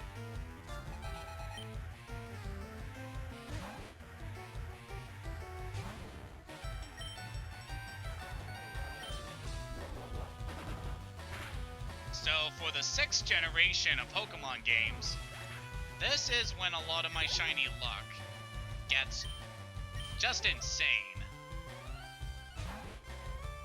Because while I was completing the Pokedex in X, I was searching for a female Burmy on one of the early routes, and I managed to find a shiny Pidgey, and that made me really happy. Then later during a playthrough of Y, I managed to run into a shiny Chingling.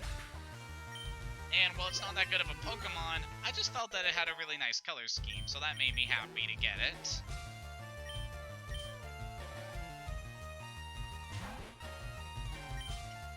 Then later on, I was explicitly hunting for a shiny Pokemon in Hordes, and I managed to find a shiny Cypher. And then during another playthrough of Y, I managed to encounter a shiny Weepinbell.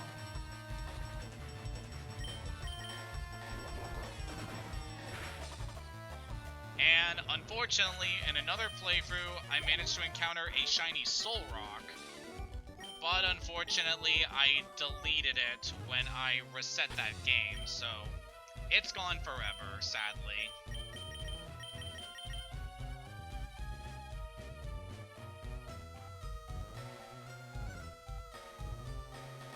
And in Alpha Sapphire, I encountered a shiny Xatu and managed to catch it. So needless to say, I've had quite a lot of shinies during my career playing this series. And I'm pretty thankful that I have as many shinies as I do, considering they're just so rare. But anyway, we're on the top floor, but there's no way to access the president's office.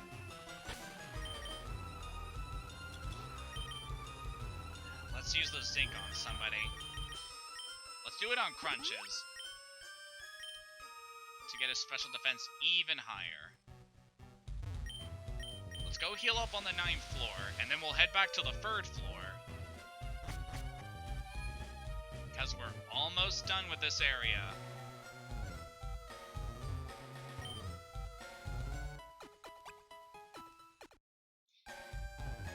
Don't give up. I'll try. I'll try.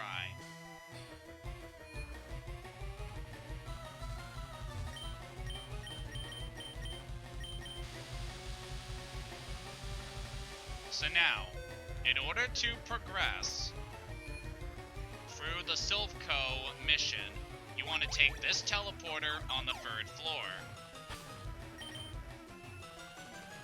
Put someone on the front of your party who will be very good against a flying type. I recommend that you save here, because this is a real tough battle we're getting into. Alright. Guess who it is? What kept you, Hayden? I thought you'd turn up if I waited here. I guess Team Rocket'd slow you down. Not that I care. I saw you in Saffron, so I decided to see if you got better. Gary, now is not the time, nor the place. Team Rocket is invading this building with the goal of stealing really top secret plans for a Master Ball. And you decide now of all times to challenge me to a battle while I'm trying to stop them? What are you thinking? So yeah, we gotta fight a rival right now, and his team is no joke. He has a lot of fully evolved Pokemon that can really give you trouble. His starter is now fully evolved, and at level 40, it's the strongest Pokemon on his team. Oh, come on, Bella, I need you to put it to sleep.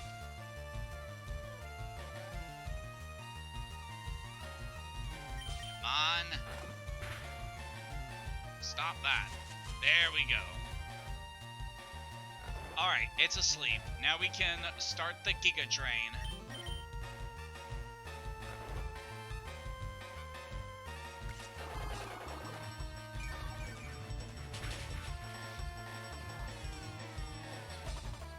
Alright, we should be good.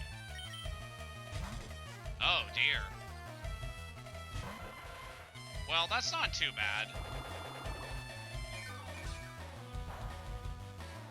I can just use acid on this thing, and that'll probably take it out.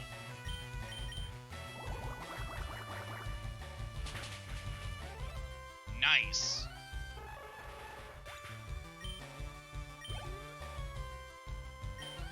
Oh boy, Alakazam. This is why I have crunches. Alakazam is one of the fastest Pokemon in this game, and it has obscenely high special attack. And that's also not very good. Calm Mind increases special attack and special defense. If this Alakazam sets up, it can be brutal. Luckily, Crunches was able to one-shot it.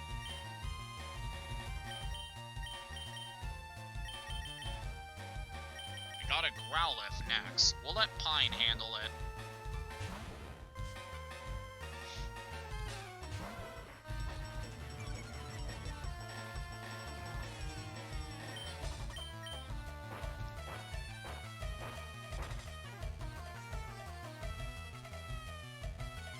It's kind of weird that he hasn't fully evolved his Growlithe yet, but whatever.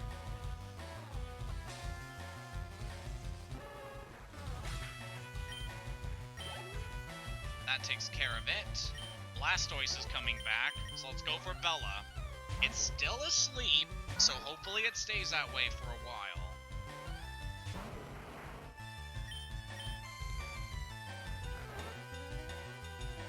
Come on. Obviously, this guy would have a Venusaur and a Charizard, depending on what starter you picked.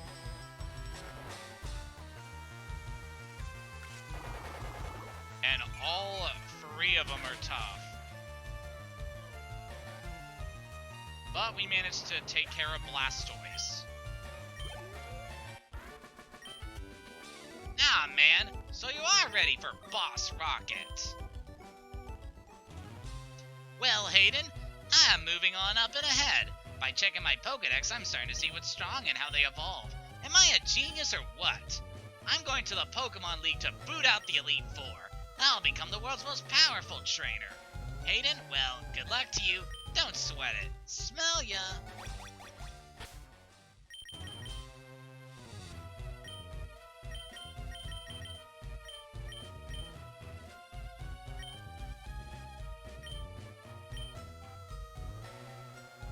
He's gone.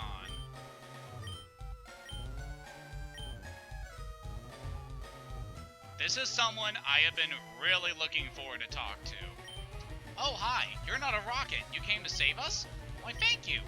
I want you to have this Pokemon for saving us. We've obtained Lapras. This is the only way to obtain a Lapras in the game. Oh, it's a male. Huh.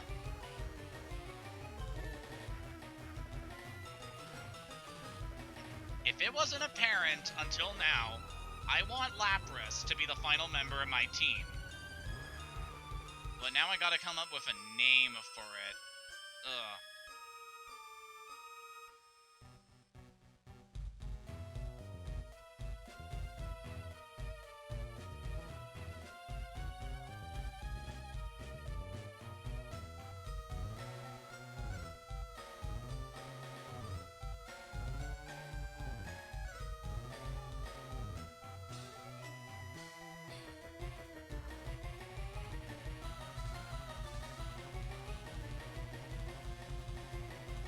You know what? I do have a name.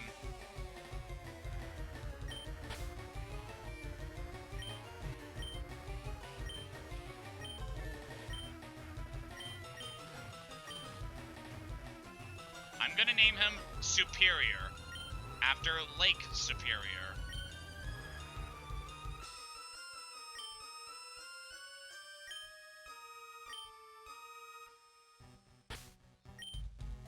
We'll go back to get this Lapras very soon. But for now, we've got a Team Rocket boss to defeat, and that takes priority. Hey! Get out of my way!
Yes, I want to see your boss. And I'm gonna make him pay for wasting my time.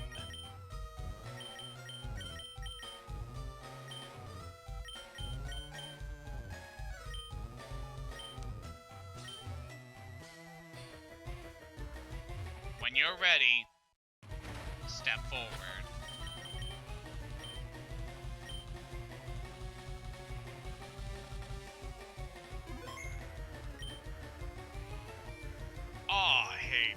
So we meet again. The President and I are discussing a vital business proposition. Keep your nose out of grown-up matters, or experience a world of pain!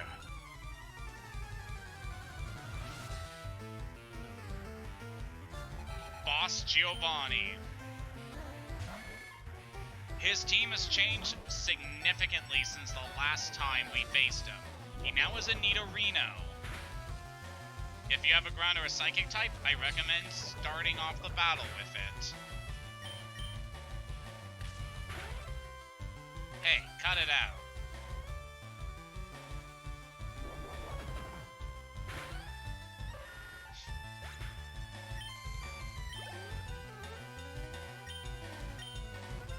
Nidoqueen is the strongest Pokemon he has in this battle. It's the evolved form of Nidorina. And this thing is very strong. It mainly focuses in defense, but its offensive abilities are nothing to be ignored either.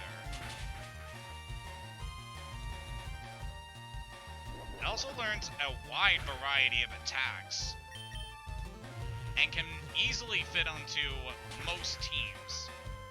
I really like it, and I could definitely recommend it to a lot of different people. Of course, he's got his Kangaskhan.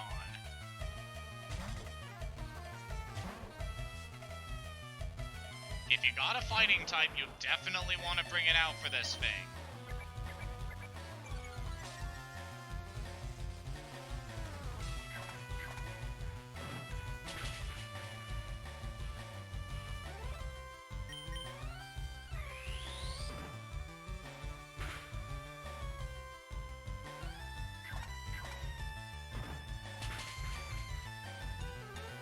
Just one more hit should do it. This thing hits really hard with Mega Punch.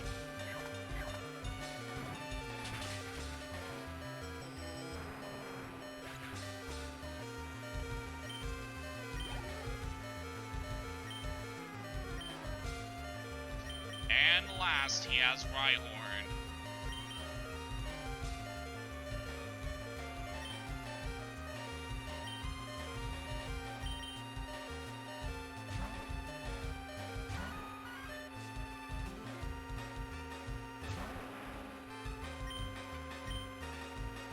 We're gonna have Bella take this thing out.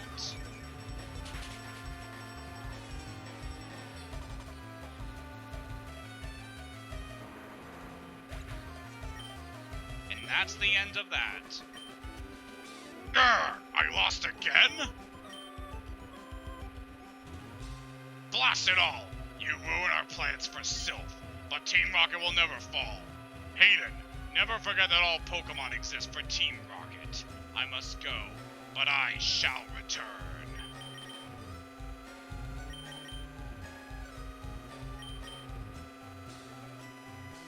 That went pretty well. Oh dear boy, thank you for saving Silph. I'll never forget you saved us in a moment of peril. I have to thank you in some way. Because I'm rich, I can give you anything. Here, maybe this will do. He gives us the Master Ball. This Pokeball has a 100% success rate. It'll catch any Pokemon you want. Use it wisely.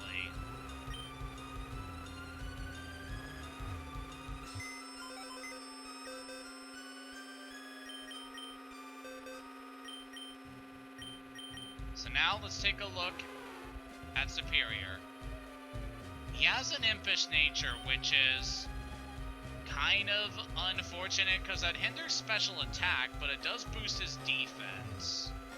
Water Absorb is a good ability. Yes, I think he'll do very nicely. But it's finally time.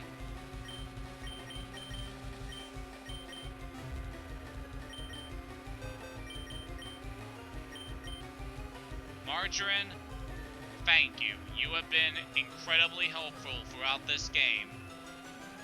But it's time to say goodbye.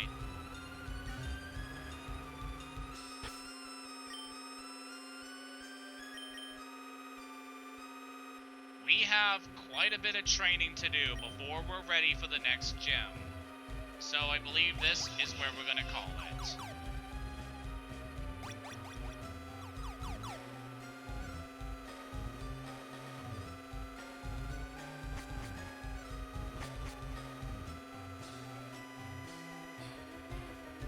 But we now save Silph Co.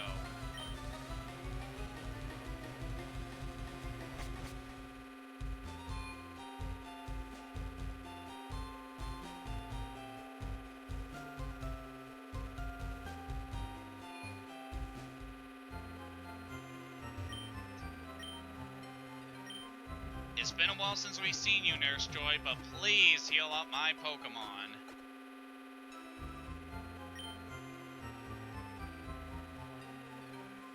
Next time on Pokemon LeafGreen, we're going to train up the team, including our newest recruit. And then we're going to take on the Saffron City Gym Leader. Have a good day, and take care.